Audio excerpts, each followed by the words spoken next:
जैसे जैसे चुनाव का समय नजदीक आ रहा है, वैसे वैसे चुनावी हलचल और प्रचार भी तेज हो रहा है। बीजापुर से हमर राज पार्टी के प्रत्याशी नरेंद्र बुर्का ने भी चुनावी समर में ताकत झोंकनी शुरू कर दी है। देखिए ये खास रिपोर्ट।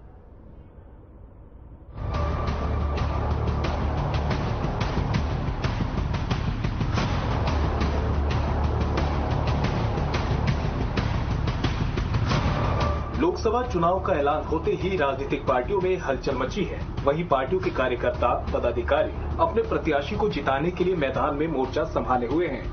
हमर राज पार्टी से प्रत्याशी नरेंद्र बुर्का ने भी चुनाव प्रचार शुरू कर दिया है। कार्यकर्ताओं ने नरेंद्र बुर्का को प्रत्याशी बनाए जाने के बाद आराध्य देवी मेडारम समक्का सारक्का की पूजा अर्चना की और पहला पैम्पलेट देवी पर चढ़ाकर प्रचार का आगाज किया। बता दें कि नरेंद्र बुर्का के परिवार का राजनीति से पुराना नाता है। तो इस बीच बस्तर लोकसभा 10 से प्रत्याशी के लिए माहौल बनाने वाले जमीनी पदाधिकारियों के साथ पूर्व बीजापुर विधानसभा प्रत्याशी से जब बातचीत की गई तो उन्होंने क्या कुछ कहा वो भी आपको सुनाते हैं। सबसे पहले सर्व आदिवासी समाज उपाध्यक्ष बस्तर संभागीय दोरला समाज अध्यक्ष अनिल बुर्का से बातचीत की गई। 2024 की लोकसभा चुनाव जो पहला चरण है 19 अप्रैल को छत्तीसगढ़ में होना है। छत्तीसगढ़ के जो बस्तर में होना है, जिसमें कई प्रत्याशी मैदान में है और ये सीट जो है काफी चर्चित है और लगातार जो प्रत्याशी उनसे हम बात करने की कोशिश करना कि किन मुद्दों पे वे जनता के बीच जा रहे हैं, किन मुद्दों को लेकर चुनाव लड़ेंगे, क्या कुछ इनके सामने स्थितियां पैदा हो रही है, उनसे निपटने के लिए पार्टी है जो अपने स्तर पे किस तरह की तैयारी कर रही है। हमारी राज पार्टी से हमारे साथ मुझे इनकी राजनीति की अगर बात करें 2000 में वे सरपंच एलमीडी से चुने जाते हैं। 5 साल के फिर वो सरपंच बन के उसी क्षेत्र का सेवा भी करते हैं और वर्तमान में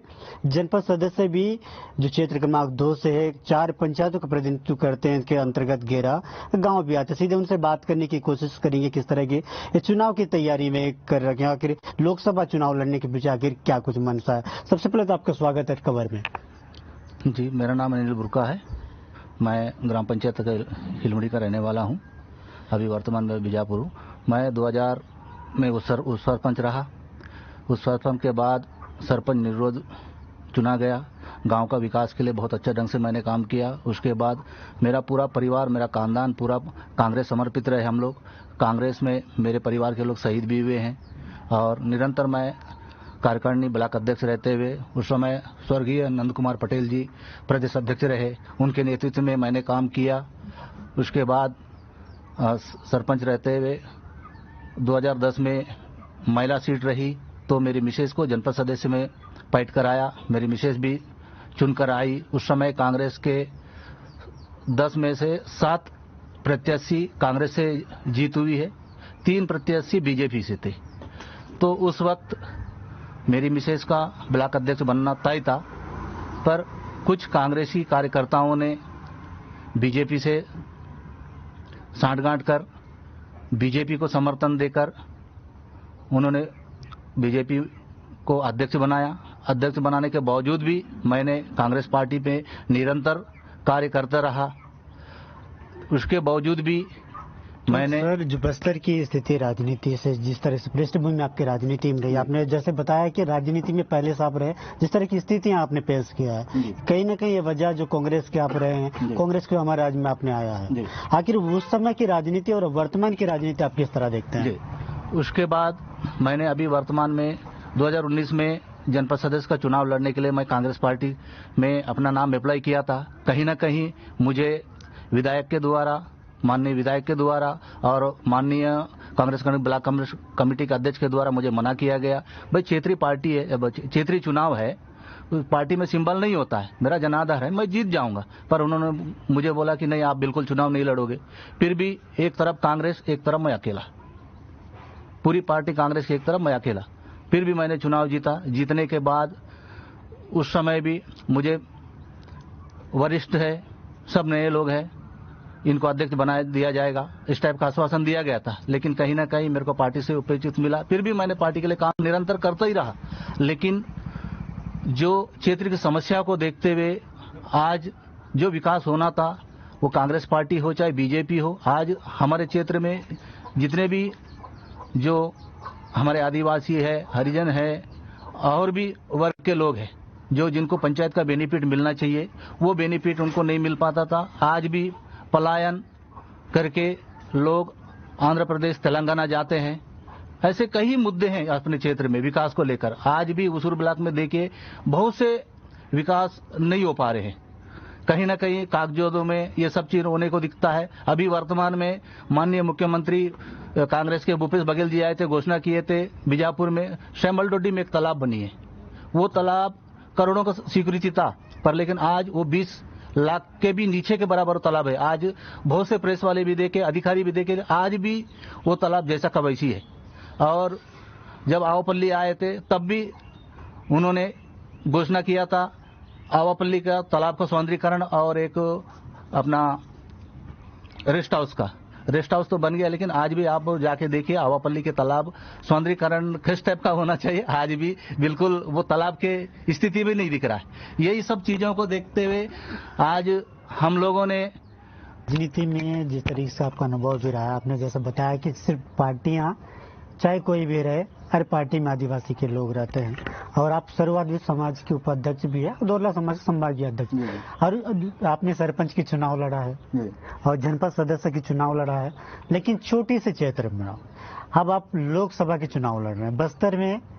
बस्तर बहुत बड़ा है, यहाँ जितने जिले यहाँ पर पहुंचना जिस तरीके से स्थिति पैसे की जब लगती बहुत सारी चीजें संसाधन होना चाहिए, ऐसे में हमारी राज्य पार्टी लोगों तक कैसे पहुंचेगी, क्या कुछ विजन है इसके पीछे? देखिए हम लोग हमारे पास जल जंगल की जमीन की लड़ाई लड़ रहे हैं, वन अधिकार की लड़ाई लड़ रहे हैं, पेशा कानून की लड़ाई लड़ रहे हैं। 5 ही अनुसूचित क्षेत्र में हम लोग को आज जैसे ग्राम सभा का अधिकार होना था वो नहीं है। आज हमारे जल जंगल जमीन कटाई हो रहा है क्योंकि आज जंगल को बचाने वाले हम लोग हैं। धरती के आबा बिरसा मुंडा है, उनके नेतृत्व में हम लोग, और नागुल दोरला है जिन्होंने अंग्रेजों से लड़ा है। तो आज हम हमारी हक की लड़ाई हम संविधान में जो हमको अधिकार दिया है उसके अनुसार हम आज प्रत्याशी को हम कड़ा किए हैं। आज हमारे समस्या को, हमारे क्षेत्रीय समस्या को बोलने वाला व्यक्ति कोई नहीं है। आज अगर इन लोग हमारे लोग ही है जो बीजेपी कांग्रेस में, अगर ये लोग आज बोलते तो आज यहाँ की स्थिति ऐसी नहीं रहती। इसीलिए हम लोगों ने हमारा राज्य पार्टी से प्रत्याशी उतारा है और हम लोग गांव-गांव में जाके लोगों को सारी समस्या बता रहे हैं, विकास के बारे में बता रहे हैं। आज अगर मान लो शासन की समस्या जो योजनाएं लोगों को मिलती तो आज पलायन करके लोग आंध्र प्रदेश नहीं जाते। आज कहीं ना कहीं अपने गांव में ही उनको मूलभूत सुविधाएं मिलती। आज मूलभूत सुविधाएं नहीं मिलने की वजह से लोग बाहर जा रहे हैं और हम लोग निरंतर गांव-गांव जाके लोगों को वोट की अपील कर रहे हैं कि आप अपने मत का उपयोग करिए और आप अपने अधिकार को समझिए। हम अधिकार बता रहे हैं लोगों को, उनके अधिकार जब तक नहीं समझेंगे तब तक हम लोग स्थितियां ही रहेगी। क्योंकि शिक्षा के क्षेत्र में भी बहुत कम है। अभी शिक्षा स्वास्थ्य ये सब जरूरी है। ये सब चीज नहीं होने के कारण ही हम लोग थोड़ा सा पिछड़े हुए टाइप का है। इसीलिए आज निरंतर हम लोग समाज को जगा रहे हैं और हमारे राज्य से प्रत्याशी उतारे हैं। हम लोग गांव-गांव में जाके प्रचार कर रहे हैं, हम लोग विजय बनाएंगे। सर, जिस तरीके से भारत की राजनीति है और छत्तीसगढ़ की राजनीति है, इसमें काफी कुछ अलग है। बस्तर के हालात ही कुछ अलग है। आए दिन लगातार यहाँ पर कुछ घटनाएं होती रहती है। नेताओं को प्रचार करने के लिए, लोगों तक जाने के लिए काफी दिक्कतों का सामना कर। ऐसे में हमारी राज्य पार्टी खुलकर किस तरह लोगों तक पहुंचेगी और इस चुनाव में अगर हमारी राज्य पार्टी को अगर जनता चुनती है तो किस तरह के काम जनता के लिए, मुख्य बिंदु क्या रहेंगे इसमें? देखिए, मुख्य बिंदु स्वास्थ्य, शिक्षा, बुनियादी सुविधा, सड़क, बिजली, पानी, ये मुख्य बिंदु रहेंगे। और जो हमारे क्षेत्र में रोजगार है, जो वास्तव में जिन्हें रोजगार मिलना चाहिए वो रोजगार आज तक नहीं मिल रहा है लोगों को, है ना। तो यही सब चीजों को लेकर हम पब्लिक के बीच में जाएंगे और उनको गाइडेंस करेंगे और उनका मत का अधिकार बताएंगे। जिस दिन पब्लिक जाग जाएगी ऑटोमेटिक विकास के रास्ते खुल जाएंगे। तो लोकसभा सीट में एक कांग्रेस से कवासी लखमा जी है और बीजेपी से मैं कश्यप जी है, जो एक सरपंच भी है और एक विधायक है। ऐसे में आप किन्हें चुनौती मानते हैं? क्या लगता है कि आने वाले चुनाव में किस तरह लोग चुनेंगे क्या? तो वहीं सर्व आदिवासी समाज बीजापुर जिला अध्यक्ष अशोक तलांडी से भी चुनाव को लेकर चर्चा की गई। अशोक तलांडी ने क्या कुछ कहा वो भी आपको सुनाते हैं। राजनीति में कहा जाता है कि जितने लोग साथ रहेंगे उतने ही मजबूत होते हैं। ऐसे में बस्तर की जो लोकसभा सीट है वो बहुमूल्य चित आदिवासियों की सबसे बड़ी संख्या यहाँ रहती है और इनकी प्रतिनिधित्व करने वाले जो प्रतिनिधि और जो अध्यक्ष रहते हैं, जो समाजों के अध्यक्ष, कहीं इनकी भूमिका बहुत खास रहता है। ऐसे में सवाल एक हमारे राज्य पार्टी के साथ जो लगातार समाजों से जुड़े अध्यक्ष उपाध्यक्ष जो लगातार साथ दे रहे हैं, ऐसे में क्या विजय मतलब क्या कुछ पार्टी में भरोसा करते हैं? पार्टी किस तरह काम करते हैं समाज के लिए? सीधे जो हमारे बीजापुर सर्ववादी समाज के अशोक तलांडी जो हमारे साथ है, सीधे उनसे बात करने की कोशिश कर रहा हूँ, जानने की भी कोशिश, आखिर हमारा पार्टी की विजन आखिर जिले में क्या कुछ है, जिले के साथ ही संभाग और छत्तीसगढ़ में किस तरह वर्तमान की स्थिति है, राजनीति की परिवेश में क्या कुछ बदलाव देखने को मिल रहा है इस वर्ष। सबसे पहले तो हर खबर में आपका स्वागत है। आदरणीय येरोला जी, आपके हर खबर चैनल को बहुत बहुत धन्यवाद। आपने अच्छा सवाल किया।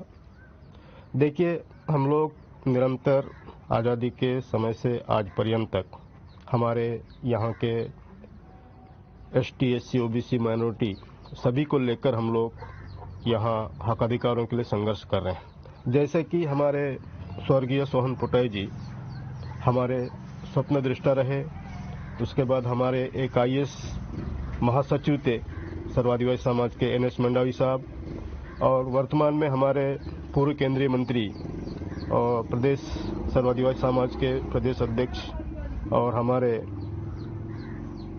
गोंडवाना गोंड महासभा के राष्ट्रीय अध्यक्ष और हमारे राज पार्टी के राष्ट्रीय अध्यक्ष अकबर राम कोर्राम साहब, ये सबके नेतृत्व में हम लोगों ने विगत कई वर्षों से समाज से सत्ता की ओर, यानी कि 2013 में सर्व आदिवासी समाज का गठन हुआ।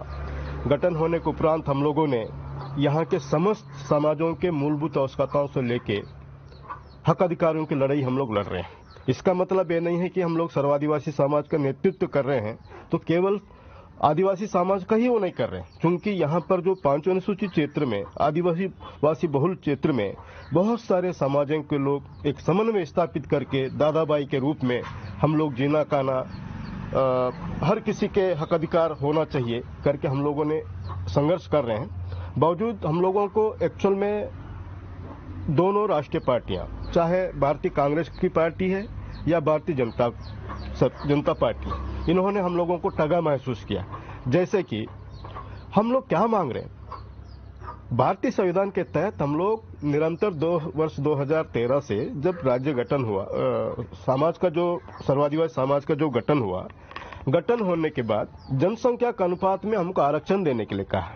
और जो मूलभूत आवश्यकता है, किसान को क्या चाहिए, आप बड़े बड़े होल्डिंग लगाते हो, बड़े बड़े बैनर पोस्टर बनाते हो जिसमें करोड़ों का इन्वेस्ट करते हो जनता का पैसा को, वो जनता का पैसा का आप करोड़ों में केवल दिखावा के लिए, होल्डिंग के लिए, पोस्टर के लिए भी इन्वेस्ट करने के बजाय आप हमारे किसानों को समुचित सिंचाई का व्यवस्था, सरोवर बनाइए, एनिकेट बनाइए, बांध बनाइए, डैम बनाइए। उसके अलावा हमारे फसलों को सुरक्षित रखने के लिए, पालतू मवेशी है, जीव जंतु से मवेशियों को सुरक्षित रखने के लिए हम लोगों ने पर्यावरण को दृष्टिगत रखते हुए जंगल को काटना नहीं चाह रहे। लेकिन सरकारें क्या कहती है, हम लोग किसानों को बहुत कुछ कर रहे हैं, बहुत कुछ नहीं कर रहे हैं। यदि किए होते आज किसान आबाद हो जाता और डबल फसल लेते। और हमारा बहुत पुरानी मांग है कि हम लोगों ने जब से जनपद अध्यक्ष मैं भी रहा, कम से कम 1999 में चुनाव लड़ा, उसके बाद 2009 तक मैंने जनपद पंचायत में पदस्थ रहा, चाहे पद कोई भी रहा, जनपद सदस्य अध्यक्ष। लेकिन राजनीति किसी की बपोती नहीं है, आज मैं नहीं हूं, कोई बात नहीं। लेकिन हम लोग, हमारा जो लाइन है, किसानों के समुचित सिंचाई, फसलों की सुरक्षा के लिए कारपेंसिंग और हमारे जो एजुकेशन सेक्टर में हम लोगों ने नागुलदोरा जी के नाम से समाज के तरफ से निरंतर 20 वर्षों से डिमांड करता रहा कि हमको आवपेली में कॉलेज होना चाहिए।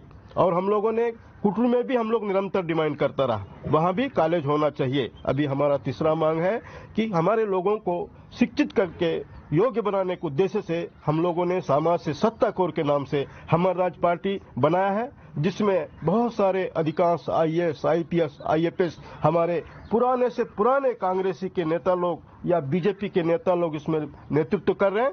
हमारा एक अंतिम मांग ये है कि हम लोगों को हमारे अंदरूनी क्षेत्र के इंटीरियर क्षेत्र के लोगों को डोडा, पूनम डोडा पेद्दा के नाम से बेंगलुरु में कॉलेज भी होना चाहिए, ऐसे मांग हम लोग कर रहे हैं। लेकिन उसके अलावा पूर्व में जो संचालित ग्रामीण बच्चों को शिक्षा को अग्रसर करने के उद्देश्य से पूर्व में जो संचालित जो स्कूल हैं जो बंद पड़े, कुछ को तो दिखावा के लिए चालू किए, लेकिन जो वास्तव में जो 500 की दर संख्या में या 100 की दर संख्या में जो अस्थल छात्रावास होना चाहिए वो जहां का वहीं मैंने एक संलग्नीकरण के रूप में विस्थापित है। और उचित मूल्य की दुकान हमारे किसानों को क्या चाहिए?